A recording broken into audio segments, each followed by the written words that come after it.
There is a moment that all of us who love our dogs deeply fear, that final instant, when the breath stops and the body stills. But what really happens at that very moment? What does our four-legged companion experience when they cross the line between this world and the next? Edgar Cayce was categorical in his psychic readings. Death is not an abrupt end, but a smooth transition. For dogs, that passage happens even more gently than for humans. Why?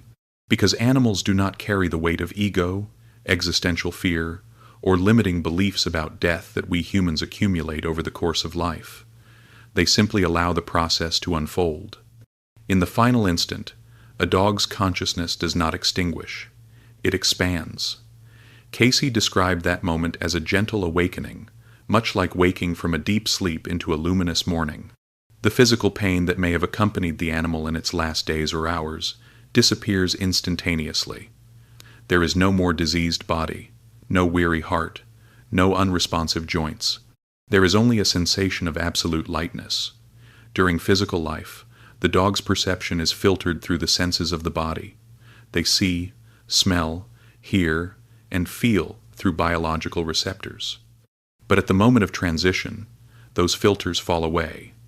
Consciousness is freed, and, suddenly, the dog perceives dimensions of reality that have always been there, but were invisible to the physical eyes. It is as if someone turned on all the lights in a house you've always inhabited in darkness. Cayce revealed something deeply comforting. At the exact moment of death, dogs feel no fear. Fear is an emotion that only exists when there is attachment to the body and to the ego. Animals, in their natural wisdom, do not cling to the physical form in the same way we do. They live fully in the present, and when the moment to depart arrives, they simply go ahead. There is an innate trust, a deep knowing that all is well. But what about the caretaker? Does the dog feel our pain at that moment? Yes, it does. The emotional connection between you does not break with the death of the body. In the first seconds after transition, the dog is still very close to the physical plane, as if standing at the exit door, glancing back one last time. It perceives your suffering, your pain, your tears. And something remarkable happens. The dog feels an impulse to comfort you, even from the other side. Many people report sensing a comforting presence right after their pet's death. A sense of peace that defies logical explanation, given the pain of the moment. Cayce explained that this is not imagination. It is the dog, in its first conscious act after leaving the body, sending a wave of love and tranquility to its human. It is as if it is saying, "I am okay. Do not suffer for me." The transition itself lasts only a few seconds in earthly time, but for the dog's consciousness, it may seem longer or even timeless. There is no rushing in the spiritual realm. The animal experiences a peace that transcends anything it felt during life. It is a peace that does not depend on external circumstances, on being beside you in bed, or on receiving affection. It is a peace that arises from recognizing, even if non-verbally or non-conceptually, that its essence was never truly bound to the body. What we need to understand now is this. When your dog closes its eyes for the last time in this world, it is not entering darkness. It is entering light. The pain is gone. Fear does not exist. And the journey that is only beginning is more beautiful than we can imagine. The death of the physical body is only the end of a chapter, not the whole book. So what happens next? Your dog has just left the physical body, experienced that profound relief, that absolute lightness. And now, where does it awaken? In what kind of place? And more importantly, is it confused, disoriented, or is there an immediate clarity about what occurred? Edgar Cayce was very specific about this. The first moments in the astral plane vary from animal to animal, but follow a general pattern. And that pattern depends on a crucial factor, how the dog's earthly life was, and especially how its death was. A dog that passed naturally, in peace, surrounded by love, generally experiences a smooth and clear transition. It awakens in the astral plane with full awareness that something changed, but without panic or disorientation. It is like waking in a room different from the one you fell asleep in, yet feeling that you are exactly where you should be. There is a sense of familiarity, though the environment is entirely new. Now, a dog that died traumatically, suddenly, or with great suffering, may experience some initial confusion. Cayce explained that this is not suffering in the sense we understand, but a kind of adjustment of consciousness. Imagine you are watching a movie with the screen very dark, and suddenly someone increases the brightness to maximum.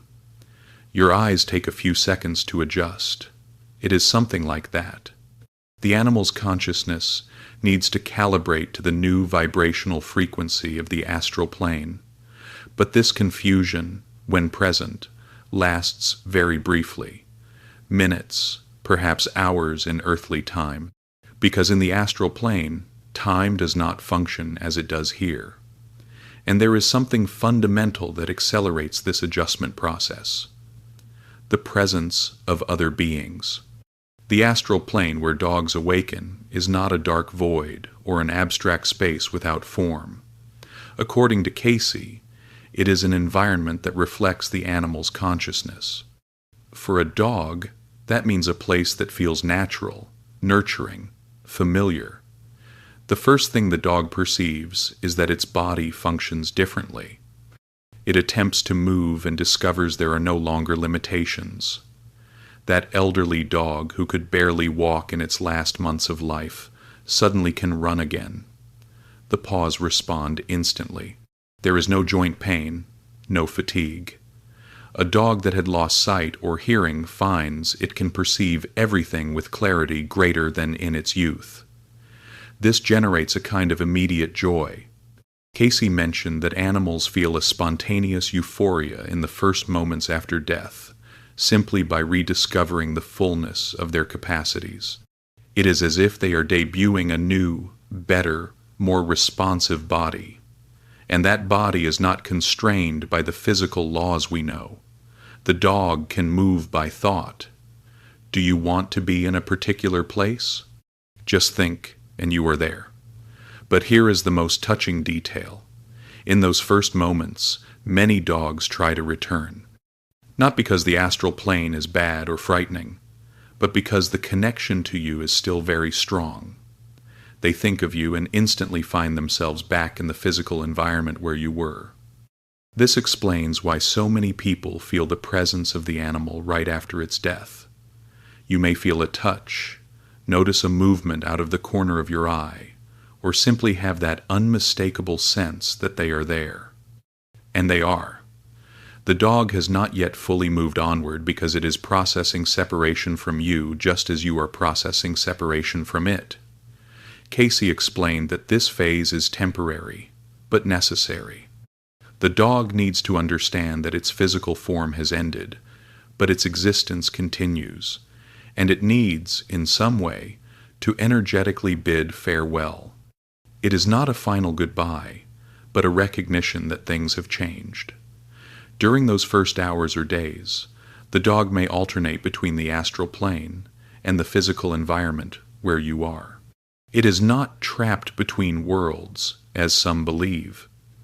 It is simply using its new freedom of consciousness to traverse dimensions.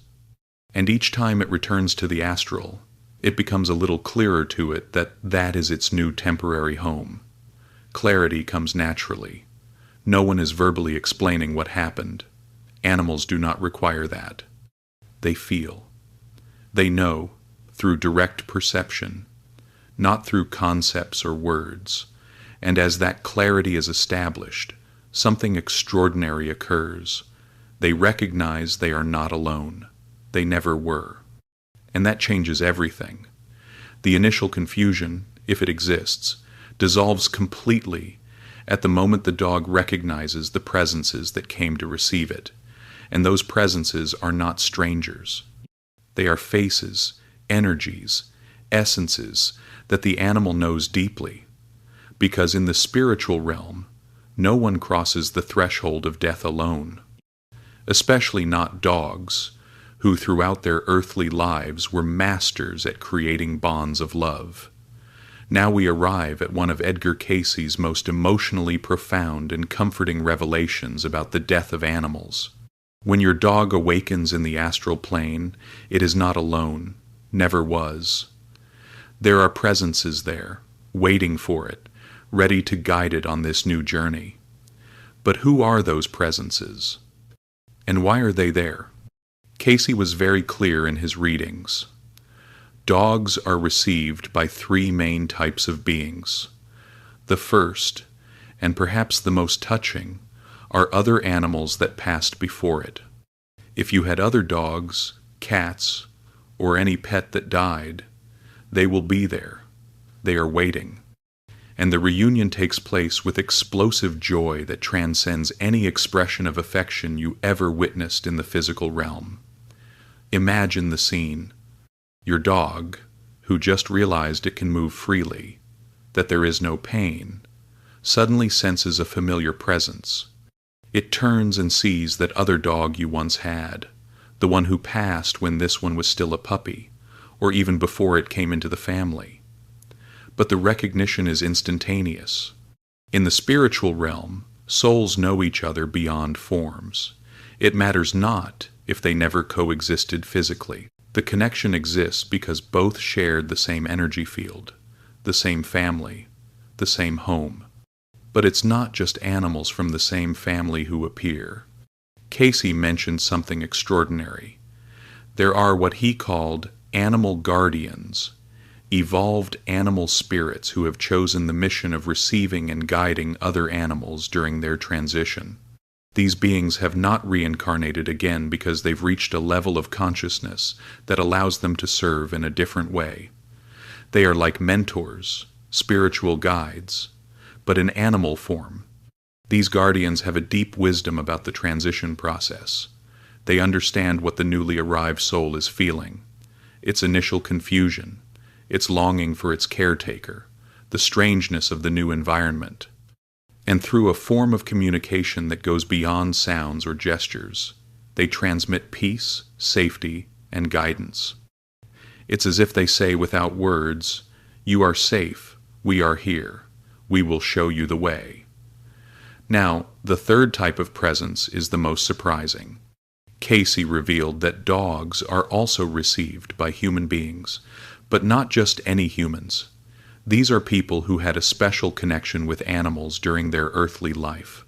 Caretakers who passed on before, who deeply loved animals, who dedicated their lives to caring for and protecting them. These human souls choose to stay close to the plane where animals transition, offering their love and care. It could be your grandfather, who passed away years ago and loved dogs just as much as you do.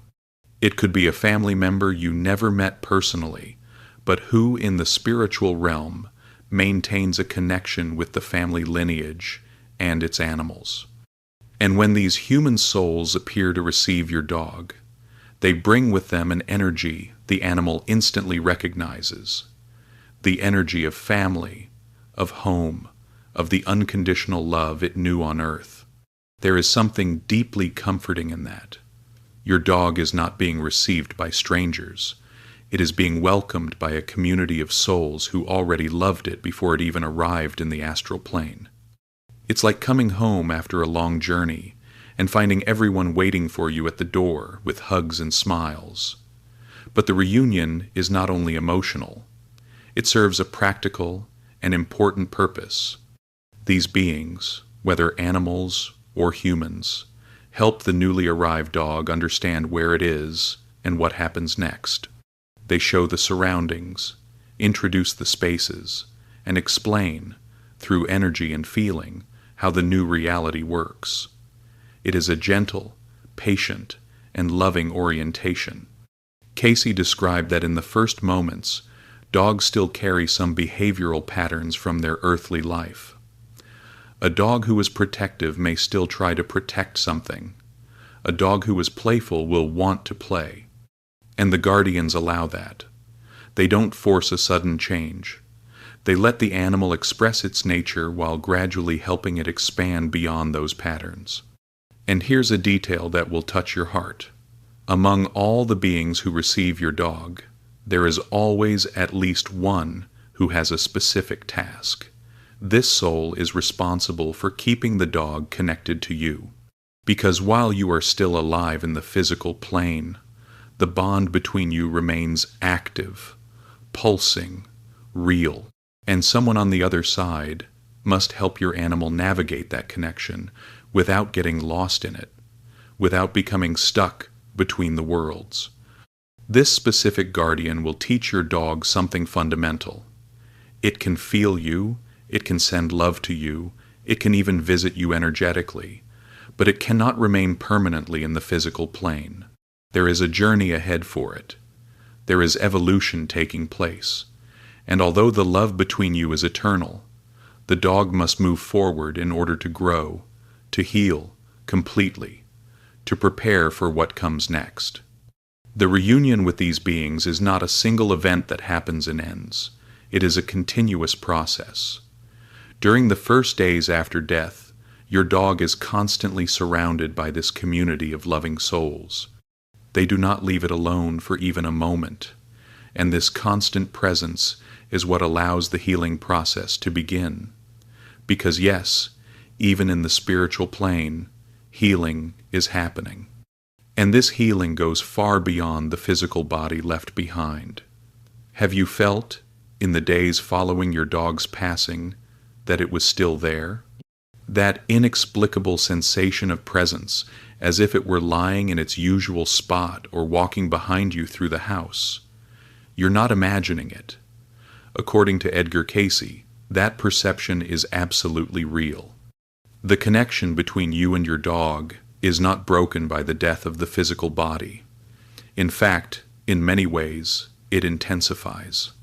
Here's something that changes everything. In the spiritual plane, distance doesn't exist. Thought and presence are the same thing.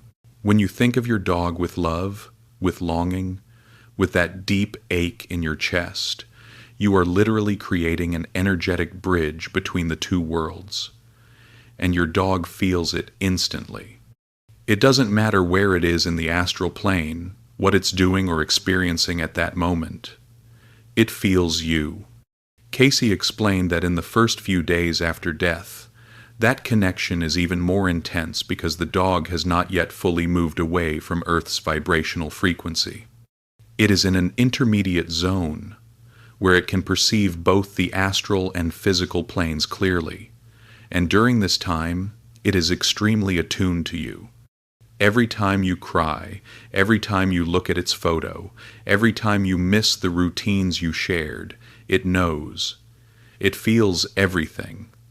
But what exactly does it feel? Cayce described that dogs perceive their caretaker's emotions as waves of colored energy. Your sadness reaches it as a dense, heavy wave in dark tones. Your love arrives as a bright, warm, enveloping light. And here's what's most important. The dog responds to these waves. When it perceives your pain, its immediate instinct is the same as it always was in life, to comfort you. That's why so many people report inexplicable experiences right after their pet's death. You're crying on the couch and suddenly feel a weight beside you, as if it had jumped up. You're in bed at night and feel something touch your leg, just the way it used to. You hear the sound of paws in the hallway, the jingle of a collar, its characteristic sigh. These are not hallucinations created by grief. They are real manifestations of your dog's presence.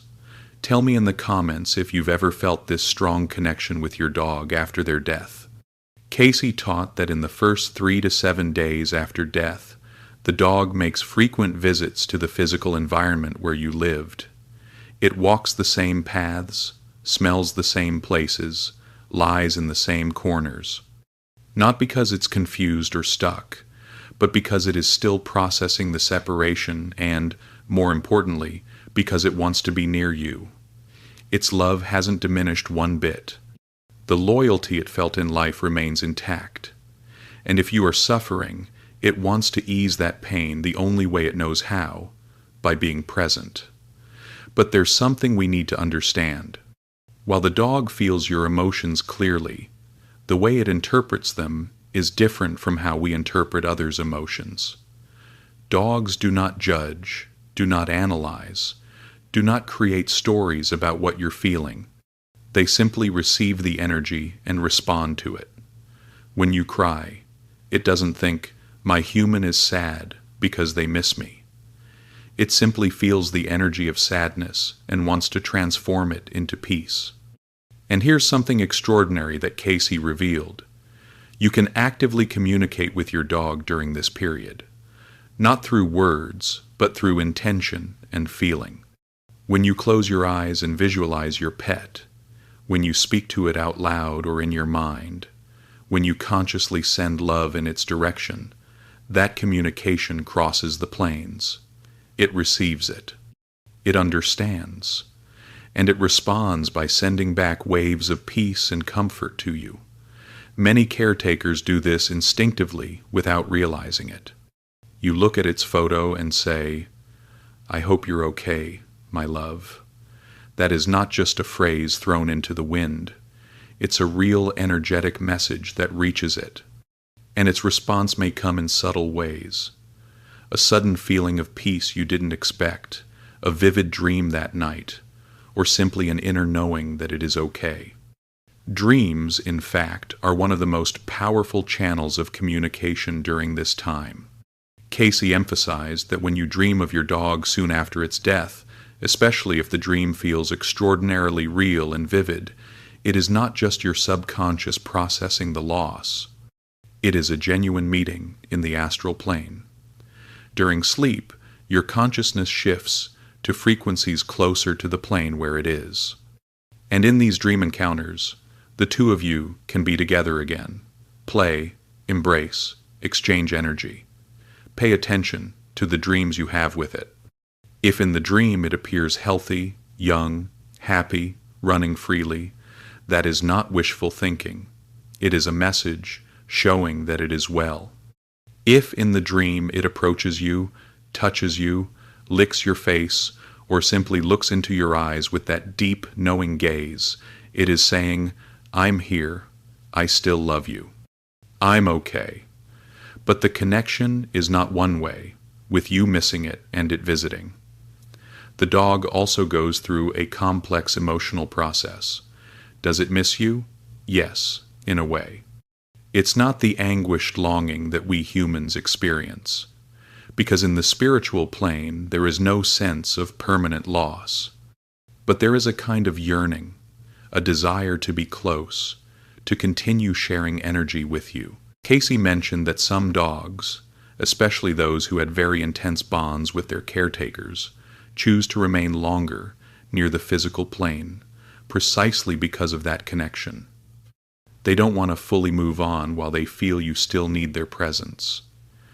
It's as if they are saying, "I know there is a path ahead for me, but I won't go yet, not while you are suffering so much." And this brings us to something important you need to know. The way you deal with grief directly affects your dog's spiritual journey. When you remain in deep, inconsolable pain for a long time, it creates a kind of energetic anchor. It's not that you're preventing them from moving on in a negative way, but you are causing them to choose to stay around you longer, delaying their own evolution and healing. On the other hand, when you're able to transform pain into gratitude, when you celebrate the life you had together instead of only mourning its end, you're releasing your dog to move forward on their journey with lightness. You're saying energetically, "I love you, I miss you, but I want you to go, to grow, to experience everything the spiritual realm has to offer. I'll be okay. And one day we'll meet again." This conscious release is one of the greatest gifts you can give your companion. And here's the beautiful paradox. When you do this, when you release them with love, the connection between you doesn't weaken. It purifies. It transforms into something higher, subtler, but just as powerful. The connection between you and your dog is eternal. It was forged in unconditional love, and that kind of love knows no barriers. Not death, not time, Not the distance between worlds can erase it. But for that connection to become a source of peace and not pain, both you and your dog must go through a healing process. Now we arrive at a deep and transformative aspect of your dog's journey in the spiritual realm. You might think, but wait, they're already free of the sick body, no longer in physical pain, surrounded by love. What else needs to be healed? Edgar Cayce's answer is clear and touching. Spiritual healing goes far beyond the body. It touches emotional scars, stored fears, the painful experiences the soul carries. Every dog, like every being who experiences physical life, accumulates impressions throughout life. Some are luminous, full of love and joy. Others are dark, filled with fear, abandonment, trauma, and these impressions don't just remain in the body.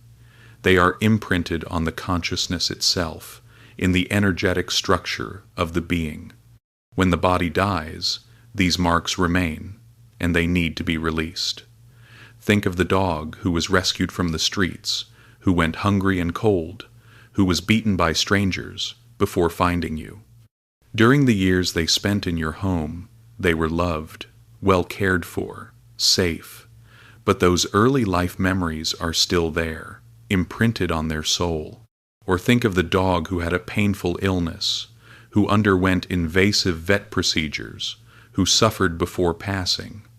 The physical pain is gone, but the energetic memory of that pain remains. Cayce explained that the astral plane offers a natural process of healing for these marks. It's not a quick or mechanical process. It's organic, gentle, deeply loving, and it happens in layers. In the first days after death, the dog is primarily adjusting to the new environment, recognizing the presences around them, maintaining their connection with you. But at the same time, something extraordinary is already beginning. The invisible wounds are being washed by a healing light. This light is not metaphorical. Cayce described the astral plane as being permeated by vibrational frequencies of pure love, something he called the Creator's light. This energy permeates everything, and animals, being naturally receptive and free of the human ego's barriers, absorb this light almost automatically. It's as if every cell of their consciousness is being bathed in healing. But more is happening. The spiritual guardians and other animals who welcomed your dog play an active role in this process. They work energetically with the newly arrived soul, helping dissolve blockages, release traumatic memories. This doesn't happen through therapy or conversation in the human sense. It happens through presence, through energetic touch, through direct transmission of unconditional love. Imagine your dog carrying a memory of being abandoned before you found them. That memory created a scar, a deep, nonverbal belief that they could be left behind again. Throughout their life with you, that mark influenced their behavior. Maybe they had separation anxiety. Maybe they got nervous when you left the house. Now, in the spiritual realm, a guardian approaches, and through a communication that transcends words, transmits a truth. You were never truly abandoned. You were always loved. That experience was just part of a path that led you to love. It doesn't define who you are. And something extraordinary happens. The mark begins to dissolve. It isn't erased as if it never existed, because experiences are part of the soul's journey, but it loses its power to cause pain. It becomes just a neutral memory, part of the story, but no longer an open wound. This process happens for every trauma, every fear, every pain the dog carried, and it takes time. Cayce mentioned that the first days in the astral plane are only the beginning of this healing. Depending on the intensity of their life experiences, the process may extend for weeks or even months in earthly time. But the dog is not suffering during this time. Quite the opposite. Every release brings a growing sense of lightness, of expansion, of inner freedom. There is also healing of physical pain imprinted in cellular memory. Yes, even without a physical body, the consciousness still holds the memory of what it was like to inhabit that body. A dog who spent their last month struggling to breathe still initially carries the sensation of breathlessness. A dog with joint pain still feels echoes of that stiffness. But in the astral plane, those echoes are gradually softened until they disappear completely. Before we continue, if you feel it's time to elevate your consciousness and start manifesting the reality you desire, I invite you to join the Quantum Thinking Challenge. In 21 days, you'll reprogram your mind, raise your vibration, and unlock your full energetic potential. I've received inspiring messages from people living extraordinary results. Want to be next? Click the link in the first pinned comment. Cayce also spoke about something less obvious but equally important: healing the limitations of consciousness. During physical life, every animal is limited by the brain's biological structure, species, instincts, and environmental conditioning. A dog, no matter how intelligent, operates within the parameters of what a canine brain allows. But in the spiritual realm, those limitations fall away. Consciousness expands. And that expansion can initially be disorienting. The dog suddenly perceives things it never noticed before. It understands connections that were previously beyond its capacity. It sees its life from a broader perspective. It's as if someone who always saw the world through a tiny window was suddenly placed in an open field with 360-degree vision. It's wonderful, but it takes adjustment. The guardians help with that adjustment. They teach the dog to navigate this expanded consciousness without getting lost in it. They teach that it is still itself, with its unique personality, preferences, and traits. But now it can be all of that, and more. It can be itself, and, at the same time, recognize that it is part of something much greater. During this healing process, something deeply comforting happens. The dog begins to understand, non-verbally but absolutely, the purpose of the life it had by your side. It realizes that every moment mattered. Every time it made you smile, every time it was by your side when you were sad, every hug, every play, every glance, it all had deep meaning. It wasn't just a dog living a dog's life. It was a soul's journey, a mission of love. And when that understanding becomes fully established, when all wounds are healed and consciousness has fully expanded, the dog reaches a state of peace that surpasses anything you can imagine. It is complete. It is whole. It is home, in the deepest sense of the word. There is a question that haunts almost every caretaker after their dog's passing. How long will they stay around? When will they leave for good? It's a question filled with emotional contradictions. The truth is, there is no fixed timeline. There's no universal rule that says every dog stays near Earth for exactly 30 days and then departs forever. Every soul is unique, every bond is different, every spiritual journey follows its own rhythm. But there are patterns, phases, stages that most dogs go through. The first phase is what Cayce called the immediate vigil. It usually lasts from 3 to 7 days. During this period, the dog is extremely close to the physical plane, almost as if existing in 2 dimensions simultaneously. It is still processing the transition, recognizing the spiritual guardians, but at the same time, constantly returning to be near you. During the second phase, which may last 2 to 6 weeks, the signs become less frequent but don't disappear. You might go days without noticing anything, and then suddenly have a vivid dream or feel a sudden presence. The third phase is what Cayce called full integration into the astral plane. This usually happens between 6 weeks to 3 months after death. At this point, The dog has completed their life review, processed all memories, healed all emotional and energetic wounds. They are fully adapted to the spiritual plane. They no longer visit the physical environment frequently, not because they've forgotten or stopped loving you, but because they are now fully living in a different dimension. In the end, the question, how long do they stay near, has a complex, individual answer.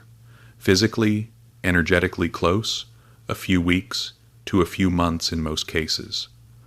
But connected to you on a soul level, able to feel when you think of them, carrying the essence of your bond forever, eternally, without exception, without an expiration date. Cayce ended his readings on this topic with a beautiful image. Imagine the universe as a great circle. You and your dog are 2 points on that circle. Now, in physical experience, it may seem like you're on opposite sides, separated by the greatest distance possible.